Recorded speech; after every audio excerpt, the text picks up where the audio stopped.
মতের কর্মীরা সারা পৃথিবীতে কালেমার দাওয়াত দিয়েই যাবে। আউযু বিল্লাহি মিনাশ শাইতানির রাজীম। বিসমিল্লাহির রহমানির রহিম। আলহামদুলিল্লাহ ওয়াস সালাতু ওয়াস সালামু আলা রাসূলিল্লাহ।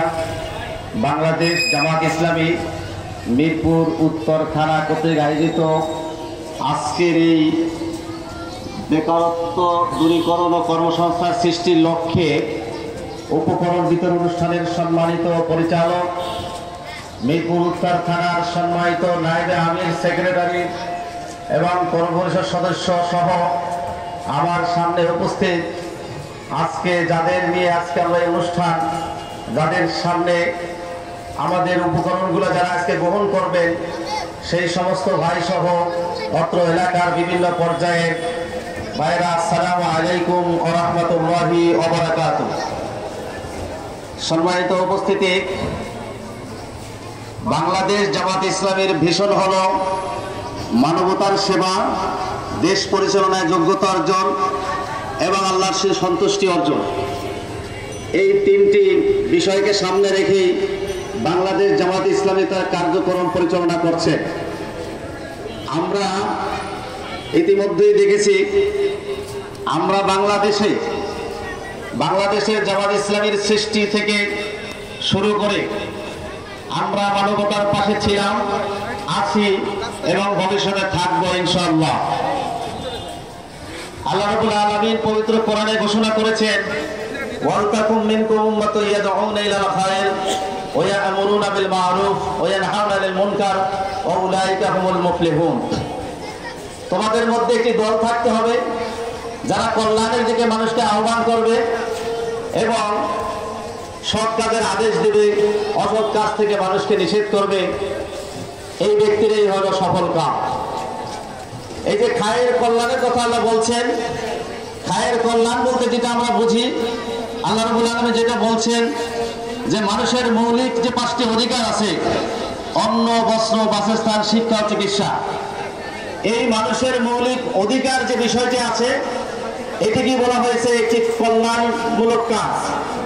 আর বাংলাদেশ জামাত ইসলামী এই কল্যাণমূলক কাজের জন্যই মানবতার দ্বারে দ্বারে আজকে সৃষ্টি শুরু থেকে এখন পর্যন্ত কাজ করে যাচ্ছে। আমরা জানি যুগে যুগে যত নবী রাসূল দুনিয়াতে আসছেন, সকল নবী রাসূলের কাজ ছিল এই মানবতার কল্যাণ করা কাজ।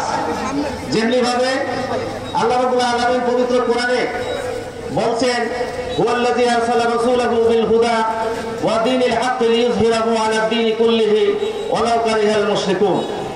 তিনি সেই সত্তা যিনি তার রাসূলকে সত্য দিন সহকারে প্রেরণ করতে, যাতে সকল দিনের উপরে আল্লাহর দ্বীনকে বিজয় করা যায়।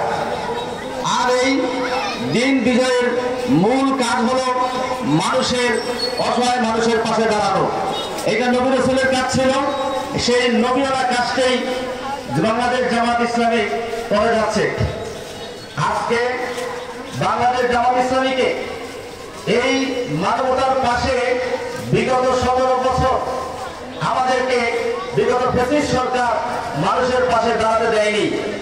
আমরা তারপরও জীবনের ঝুঁকি নিয়ে জামাত ইসলামী কোনো রক্তচক্ষুকে ভয় না করে মানবতার পাশে ছিল। আমরা এই শত বাধা বিপত্তির মধ্যেও বাংলাদেশ জামাত ইসলামী আজকে এই 24-এর বিজয়োত্তর পরেও যে আমরা আপনাদের সামনে দাঁড়িয়েছি, বিষয়টি এরকম না। আমরা এই 17 বছরও মানুষের পাশে ছিলাম, এরকম বিভিন্ন ধরনের উপকরণ মানুষকে আমরা দিয়েছি। আপনারা জানেন, ইতিমধ্যে আমাদের নেতৃবৃন্দ এখানে কথা বলেছেন, অনেকেই আমাদের বিভিন্ন উপকরণ, বিভিন্ন প্রতিষ্ঠানের বিষয়ে কথা বলছেন। আজকে যদি বাংলাদেশে ইসলামী সরকার হতো, তাহলে মানুষের ঘরে ঘরে উপকরণ পৌঁছে যেত। এইভাবে মানুষকে জড়ো করে দেওয়ার কোনো প্রয়োজন ছিল না।